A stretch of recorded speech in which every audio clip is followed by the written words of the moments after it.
What does it do you to? Welcome back to another episode of Scotty Says. I am he, and tonight is All Hallows Eve. October 31st, Halloween. And it's been a spooky one tonight. In the NFL, week 8 is just about completely in the books. And in the 3 weeks since my last episode, just as predicted, your Los Angeles Rams have been handling business on the gridiron. But there's been a lot of intrigue at Rams Palace. Oh, we got a lot to get into, a lot to discuss and talk about. DJax, unhappy, wants out. Kenny Young, traded for peanuts. The golfer, golfing it up back at the Palace. But let's begin with the events that took place in Houston today. Oh, the Rams served up a ghoulish treat. Served up a horrifying trick bag down in Texas to the lowly Houston Texans. 38-22 drubbing. Although the score really doesn't indicate the true beatdown that the Rams put on the Texans. Matt Stafford today threw for 305 yards. No picks. He had 3 touchdowns and a passer rating of 127.7. Exceptional. I believe he's leading the league in passer rating. And this is in 3 quarters of work because the boy wonder, McVay, pulled his starters to start the 4th quarter. More on that decision later. The LA Rams led 38-0 at the end of the 3rd quarter. And for all intents and purposes, have been handling business against the lower tier teams over the past 3 weeks with fairly machine-like efficiency, with the exception of a little bit of a bump with the Detroit Lions at the Palace. We'll get back to that.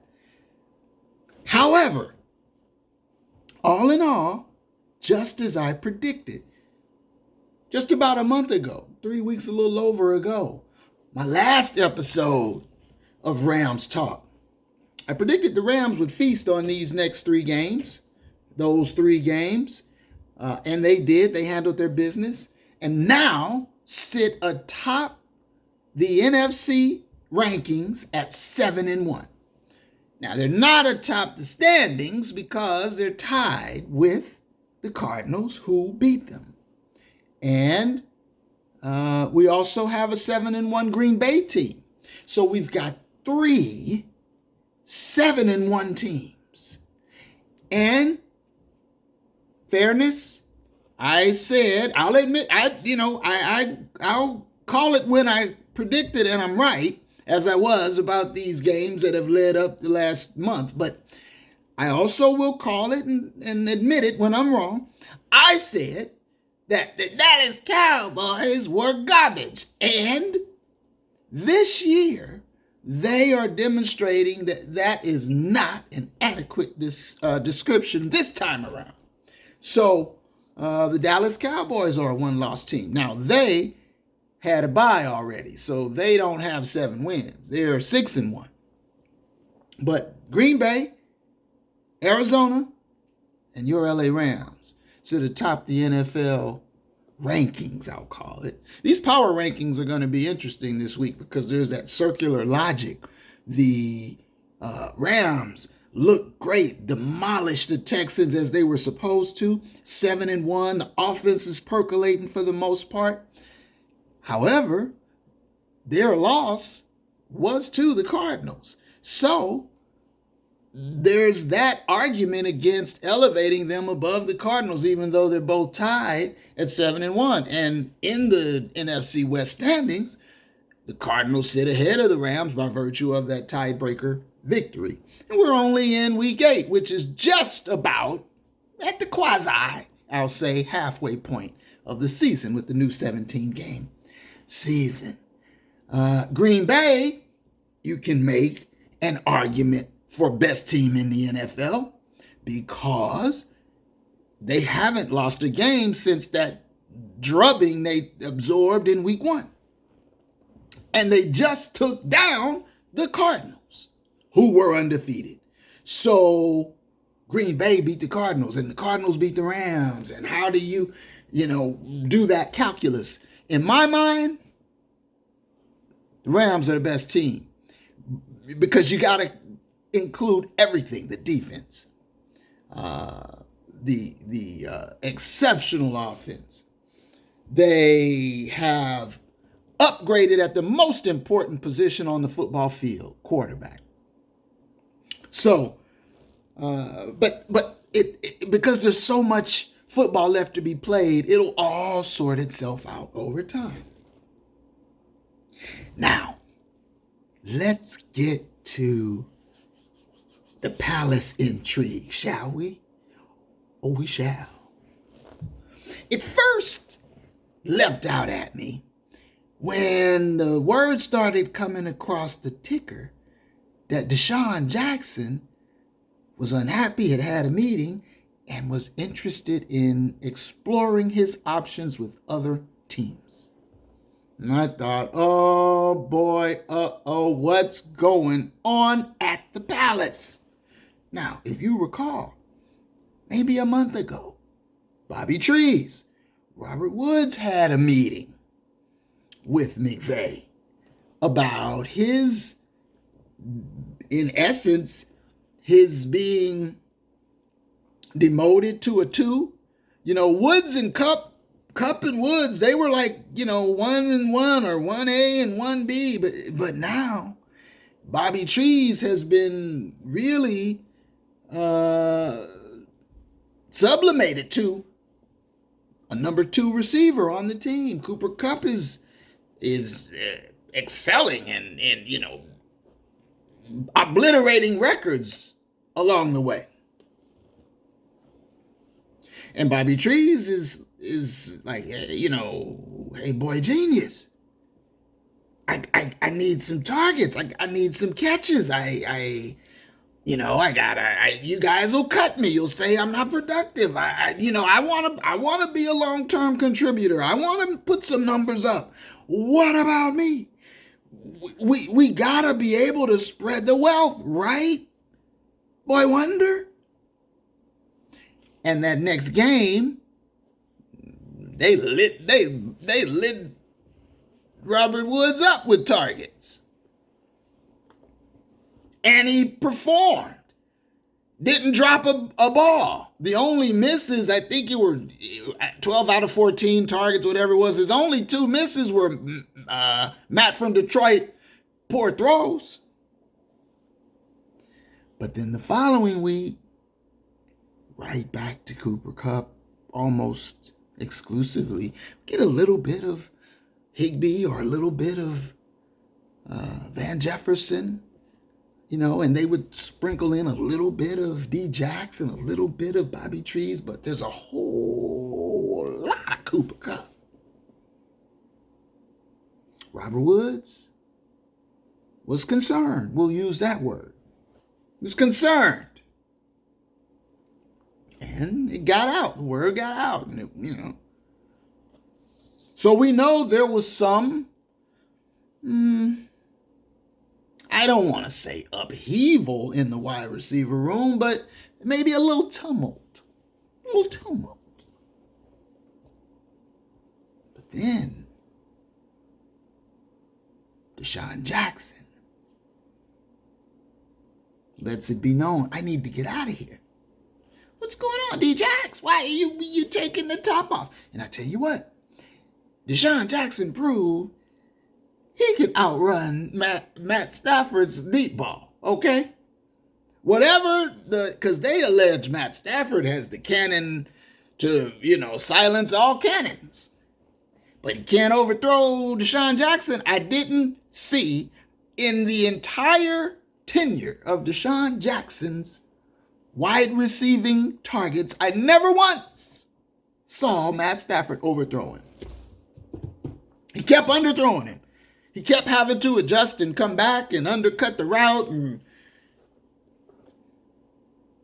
So the guy is able to do the things that he was brought here to do. No question about it. So what's the problem? It seems fairly clear to me that it's the same problem for Bobby Trees. It's the same problem for Deshaun Jackson. It's this sort of myopic focus on Cooper Kupp. And whether that's play calling from McVay, whether it's Matt Stafford just feeling like that's his guy, maybe you have to give Cooper Kupp credit for running extraordinary routes and being an exceptional receiver. So there's that too. It's not like he's a slouch. He's a magnificent receiver. The rack, the run after catch, the yards after catch. Magnificent. So the thing is, you just want everybody to eat a little bit in that room so that there's contentment amongst the room. And I'm concerned that the chemistry can get fouled up. When you got guys saying, I want out, let me out of here. And, that could be a one-off. Hey, Deshaun Jackson has been in a few places. And so, he's had different scenarios in other places before. I don't know his full history, but I know he's traveled a little bit around.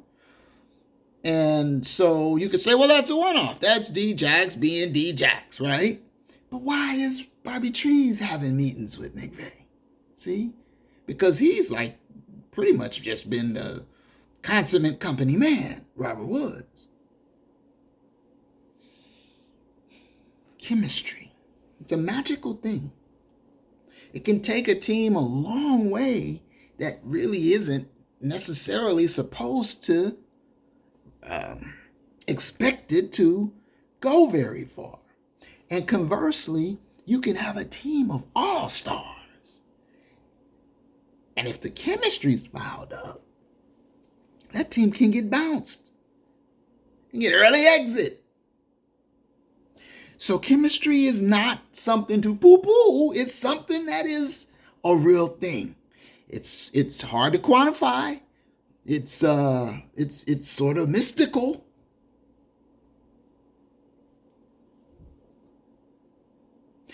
Speaking of chemistry, what does it do to team chemistry when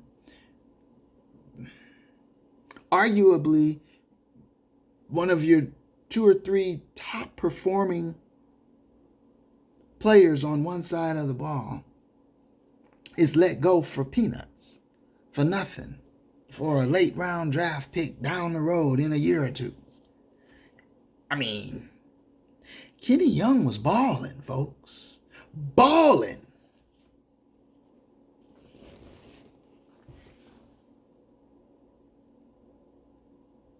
Really performing well on that defense. And snip, snip, snip. Gone for a song. You could tell the guy has a future in the league. He's going to be a good one for a while. Why are you giving a great player away early in his career like that? What does that do to team chemistry? What does that do to the rest of the guys who see, wow, is there something more involved that we don't know about? Because it's being portrayed as just, hey, it was a salary dump. Just a cap move, just financial, just numbers. That's the only thing we could do.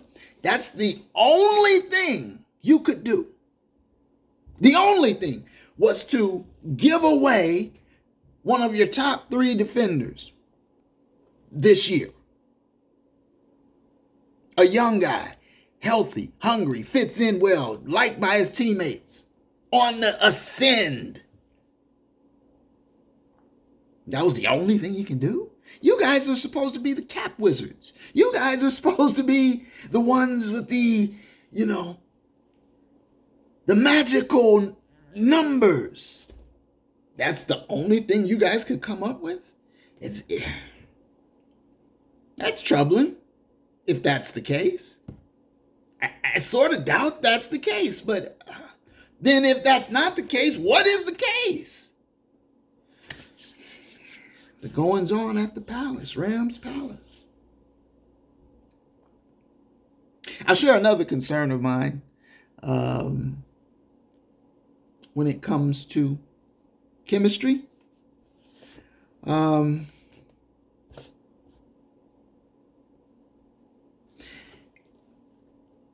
want to preface this by saying, in McVay I trust. I've said it many times. In McVay I trust. But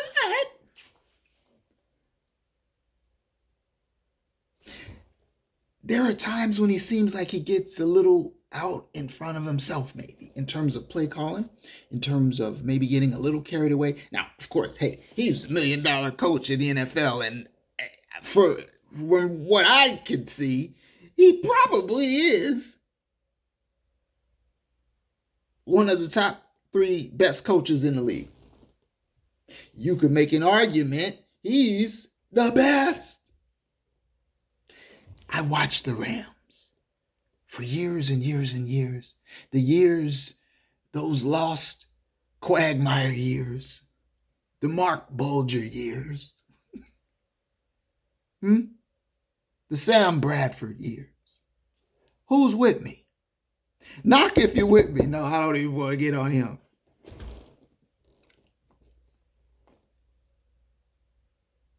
I watched Jared Goff and Jeff Fisher cook up a most putrid stew. I mean, Jeff Fisher was horrific.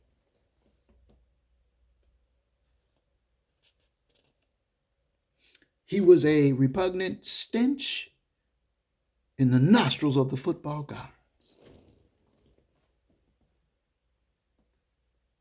So, when you're talking 20 years of this just rotten stench, this quagmire of nothing, decades of it, and then this boy genius pops on the scene. Who is this? Where is he from? What is he doing? And from the moment McVay landed, it's like the clouds lifted. The sun came out. The rainbow came out. The birds started chirping. The Rams were back immediately. Jeff Goff, who hit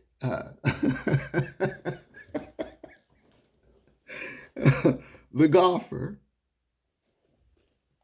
Jared Goff, who had never won a game,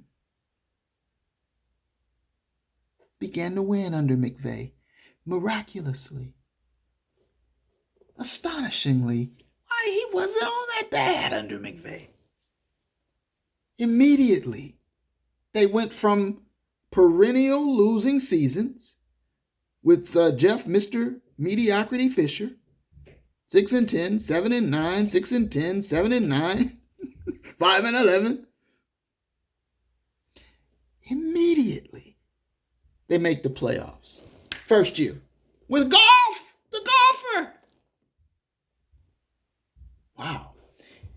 I mean, that in and of itself was remarkable. The following year, they're in the Super Bowl.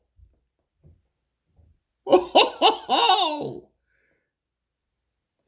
Every coach McVay brings on his staff, someone else says, "Can we hire you to be our head coach?" You worked for McVay, didn't you? Please come over here. McVay acolytes are all over the NFL now.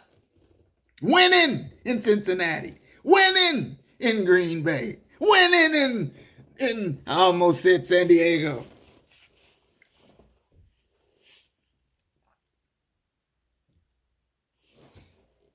So I say all that to say in McVay I trust. It's just I think he gets a little myopic sometimes. A little pass happy. I know, and he's infatuated. He's got Matthew Stafford. Matt from Detroit came too. But they keep him in the basement, for the most part.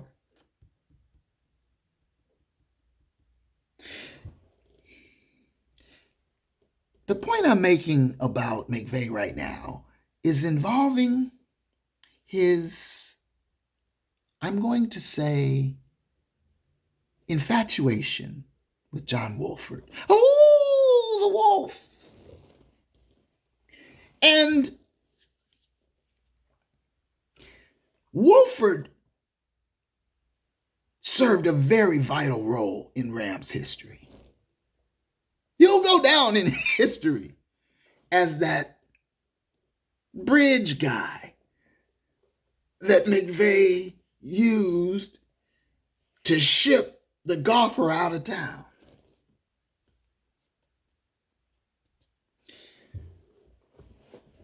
But John Wolford terrifies me in the Halloween vein. He terrifies me as our backup quarterback. First of all, he likes to run around, but he can't take a hit. If you hit him, put it this way, have an ambulance somewhere near the stadium when he plays. Okay? And it looks to me like he has regressed seriously since the Seattle playoff game when the golfer and the thumb were on the bench. And they, if you recall, gave him an ambulance ride that day. First or second series. And he was on his way to the hospital.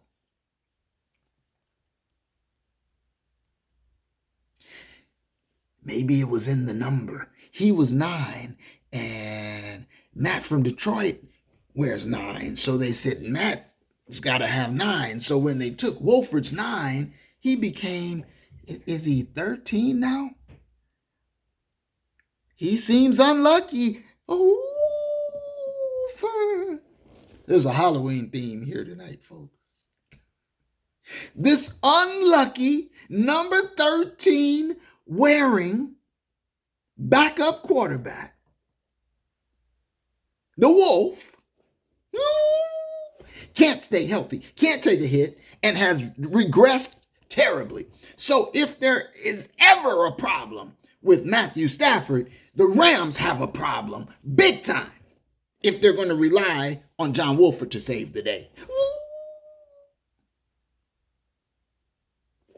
Fortunately, there's a third string quarterback that McVay smartly kept on the roster by the name of Bryce Perkins. And I think Bryce Perkins has potential. And so, Sean, if you hear me, you need to be grooming Bryce Perkins to be your number 2, okay? And let the Wolf of Wall Street, because I know you have an affinity for him. See, he reminds you of yourself. He's a little guy. He's 5'9" or whatever, and he wasn't supposed to make it, and he has the backstory, and he was working as an analyst, and he ain't Kurt Warner, okay? And you like him so much, you can give him a position there. He can be like your official clipboard carrying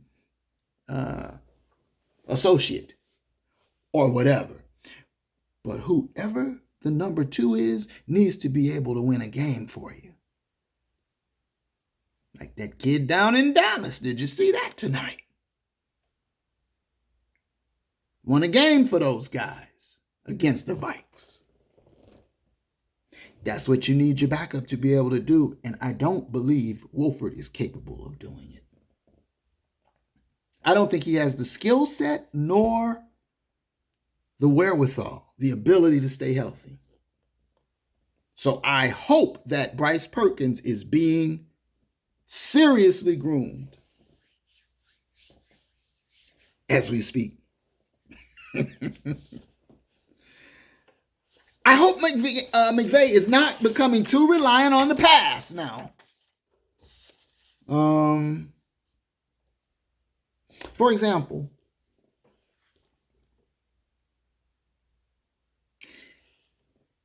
that 4th and goal at the 1, Darrell Henderson had averaged 10 yards a carry in that first quarter. 10 yards a carry on 6 carries. You got a 4th and goal at the 1 and you go empty backfield and Matt from Detroit shows up and throws a blank. And you get nothing. Okay, you can survive that against the Texans. They're like the living dead out there. I'm going to keep throwing the Halloween references. But I'm afraid against quality opponents. That kind of play calling and that kind of execution from your quarterback can kill you. McVay also suggested Cam Akers very well might be healthy enough to play in the Rams' first playoff game this year. This season, which I guess will actually technically be in 2022. And I love Cam Akers.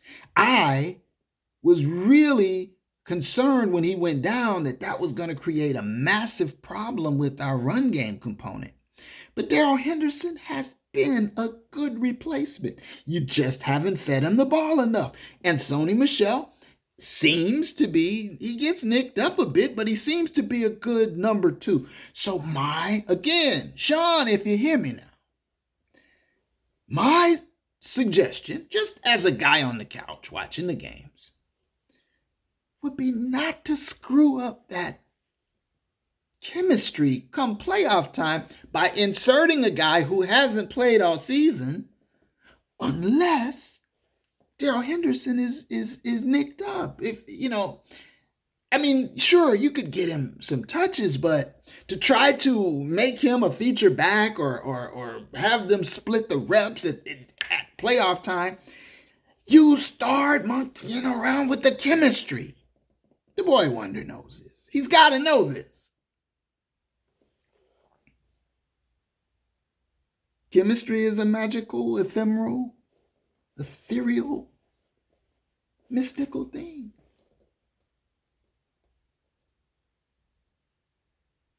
So I hope that Cooper Kupp's ascension doesn't wreak havoc in the wide receiver room with the rest of the wideouts. I hope that they can figure out a way to balance it, because Bobby Trees looked, and it could be me because I'm paying close attention, but Bobby Trees looked a little perturbed today. He got a rushing touchdown, and he didn't look thrilled with that. And he had a couple drops, and that's not like him. A big drop, actually, on 4th down.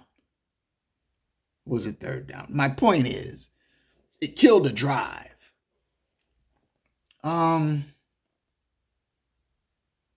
So, just putting that out there as a point of concern, and it's something we'll monitor as we watch the intrigue at the palace over the next few weeks. Meanwhile, as I mentioned, the palace is haunted. There's a ghost. Matt from Detroit keeps haunting Matthew Stafford. Ooh. He's still missing wide open receivers. Inexplicable throws. Wide open throws. Scared me on Halloween when I saw some of those wide open misses. And then he'll turn around and he'll hit 7 in a row, 8 in a row.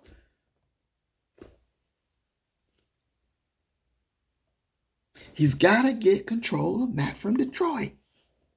Maybe they need to burn some sage in the palace. Do a little exorcism, or something. At any rate, next up for the Rams, the Titans. King Henry coming to the palace. And the schedule turns much more challenging. So when we look ahead the next few games, King Henry and the Titans. Sunday Night Football coming up, week 9. Week 10, the hated, the dreaded, the rival 49ers. And they're playing like garbage, but they always give the Rams trouble. Just like New Orleans seems to give Tampa Bay and the old GOAT trouble. It's funny how certain teams just seem to have certain teams' numbers, like the Rams with Seattle. For my money, I still say the Rams are the best team in the NFL. I believe they will defeat Green Bay because that is who comes up on the Rams schedule after the bye. We go over the next 4 weeks now. We go King Henry and the Titans at the Palace. Then we go up to San Francisco. We get the bye. And then we come off the bye with Aaron and the Green Bay Packers. Now, I believe the Rams can take the Packers and the Cardinals, the two top teams, and they've already beat the Bucs. But the Cardinals did win that first game. Now, we'll get a chance to test my theory in real time because they have to play the Cardinals again in the latter part of the upcoming second half. So we'll see about that. We'll see about Green Bay. That's coming up. We've already handled Tampa Bay. So, and the other possible contender, Dallas, I don't worry about them Cowboys. I just don't. So, right now, I think we're sitting pretty. I think over the next 3 games, we should be able to at least come out 2-1. And we'll see. We'll see if we can get rid of that poltergeist that keeps throwing things at the Palace, throwing pigskin balls at the wrong people. Now, before I wrap this up, I have to take a moment to mention the return of the deposed golfer. Jared the Golfer Goff, golfing it up at the Palace. And you see, that game, the Detroit Rams game, was really a microcosm of why he had to go. Jared Goff can keep you in the game, can make it interesting, but unless everything around him is ideal, he's gonna golf it up in the end. And you saw, he kept them close. They hung around. The team played inspired football. And then at the very end, he golfed it up. And his streak continues now as Detroit lost again today to remain the only winless team. And he remains winless in his entire NFL career with any coach other than Sean McVay.